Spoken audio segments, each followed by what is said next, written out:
think about that. If a firm gets 100 leads, right, and they want 50 of them are qualified, but they're only converting, 75% of those, right? And you're leaving say you leave 10 cases, out there that you could have gotten, that we're going to provide, that you could have represented. So 10 cases, and we know about 75% of them will actually make it to the finish line with the fee. So say 7.5 cases of those would have made it to the finish line with the fee.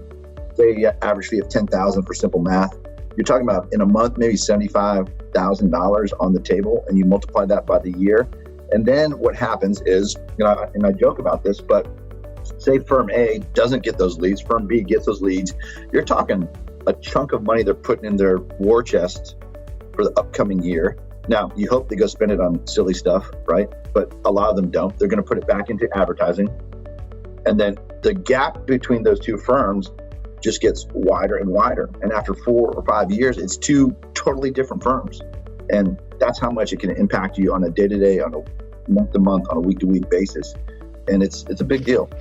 It's a huge deal. And Chad, I'll just follow you up for a second, or follow up with you, which is, law firms now, it's no secret that private equity is getting into our industry, which only means that things are going to become even more competitive. There's this, I like to use this funny term, I call it the blackjack mentality.